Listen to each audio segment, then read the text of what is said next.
ప్రేమతో మిమ్మల్ని నిబంధన జనులుగా నేను చేసుకున్నాను. ఇశ్రాయేలు ప్రజలు మీరు ఎవరు? మీరందరిలాంటి వారు కాదు. మీరు సామాన్యమైన ప్రజలు కాదు. మీరు నిబంధన జనులు. ఎవరితో నిబంధన? నాకును, మీకును మధ్యన ఒక నిబంధన. ఆ నిబంధననే యేసు ప్రభువు. ఆమేన్. ఆ నిబంధననే యేసు నిజరేయుడైన యేసు క్రీస్తు. ఆమేన్. దేవునికి మహిమ కలుగును గాక. హల్లెలూయా.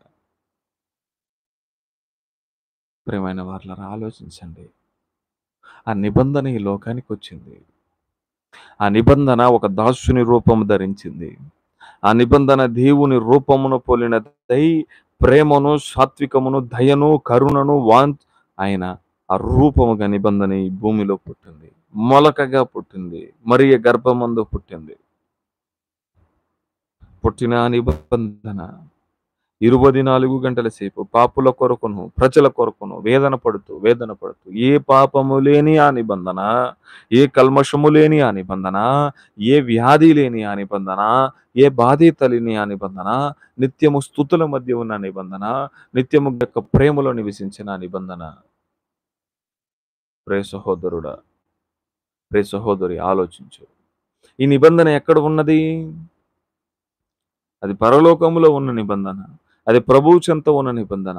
అది పరిశుద్ధమైన నిబంధన. అది స్తుతుల మధ్య ఉన్న నిబంధన. అది దేవతల మధ్య ఉన్న నిబంధన. అది నిత్య వెలుగులో ఉన్న నిబంధన. బంగారపు పట్టణమందు నివసించుచున్న నిబంధన. అది తండ్రి కుడిపార్శ్వమందు ఆసీనుడవైన నిబంధన. 24 పెద్దల చేత నిత్యము స్తుతింపబడుచున్న నిబంధన. అది ఎటువంటి నిబంధన? అది ఎటువంటి నిబంధన? నిత్యము స్తుతుల మధ్య నివసించు ఆ నిబంధన లోకమునకు దాసుని రూపమున మానవధారి అయి ఈ లోకమునకు దిగి వచ్చింది ఆ నిబంధన. అది దిగి వచ్చి 33.5 సంవత్సరం ఈ లోకములో జీవించింది ఆ నిబంధన. జీవించిన ఆ నిబంధన పాపమున కొరకై ఆ గెత్సెమనే తోటలో ఆ పాపపు గిన్నెను చేత పట్టుకొని తండ్రి తండ్రి తండ్రి అని ఏడుస్తూ ఉంది ఆ నిబంధన. ఆ శిక్షను, ఆ బాధను, ఆ వేదనను, ఆ కష్టములను, ఆ దుఃఖములను చూసిన ఆ నిబంధన తాళలేకపోయింది. కారణం అప్పటి వరకు తోడయున్న తండ్రి ఎప్పుడైతే ఆ గిన్నెను ఆయన త్రాగుతాడో, ఆ నిబంధన దాన్ని త్రాగుతుందో, తండ్రికి, కుమారునికి మధ్య ఉన్న ఆ ఆ యొక్క ఐక్యత వెడలిపోతుంది. కారణం, కారణం దేవుడు పాపులతో దేవుడు పాపాత్ములతో మాట్లాడడు. దేవుడు పాపమును చేసిన వారిని సహించడు. దేవుని యొక్క ప్రేమ ఎంతగా వస్తుందంటే అంతగా నీ కొరకు వస్తుంది. అయితే పాపము నీలో ఉంటే ఆ ప్రేమ నీ దగ్గరకు ఉండదు. ప్రియ సహోదరుడా, ప్రియ సహోదరుడి ఆలోచించు. ఉదయకాలం ముందు ఆలోచించు. ఆ నిబంధన ఏదో తెలుసా? అది అవమానింపబడింది ఆ నిబంధన. నీకు ముద్ర వేయించటానికై, నీకు ఆ పరిపూర్ణత ఇవ్వటానికై ఆ నిబంధన దేహము మీద కొరడా దెబ్బలు.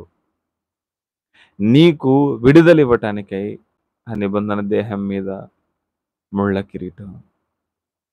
నీకు విడుదల ఇవ్వటానికై ఆ నిబంధనను వస్త్రహీనులుగా చేశారు. నీకు ఆయన ప్రేమను చూపించటానికై, నీ పాపములకై నీవింకనూ పాపమునై ఉండగా, నేనింకనూ పాపుడనై ఉండగా, ఆ విడుదలను, ఆ రక్షణను ఆయన ఇవ్వటానికి ఏం చేశాడో తెలుసా? కలువరిగిరిలో ఇద్దరు దొంగల మధ్య వేలాడదీయబడ్డాడు. 2 చేతులకు చీలలు. ఆయన సిలువను మోసుకొని వెళ్తూ ఉన్నాడు. ఆ సిలువపు మ్రానును గొల్గొతా వీధుల్లో మోసుకొని వెళ్తున్నాడు. తల్లడిల్లిపోయిన ప్రేమ. తల్లడిల్లిపోయాడమ్మా. తలంతా రక్తం. ఓవైపు ముళ్ళ కిరీటం గుచ్చుతూ ఉంది తలకు. ఆయన తలలో గుచ్చి లోనికి వెళ్ళిపోయింది ఆ ముళ్ళ కిరీటం. ముఖమంతా ఉమ్మివేతల చేత నిండిపోయింది. గడ్డమంతా ఉమ్మివేతల చేత ఎండిపోయింది. ఓవైపు తలలో నుంచి కారిన రక్తం అంతా ముఖం మీదంతా ఎండిపోయింది. ఒకటి తక్కువ 40 కొరడా దెబ్బలు. దేహమును పెక్కులుగా అది పెరికివేసి ఉంటే, పెక్కులుగా అది పెరికివేసి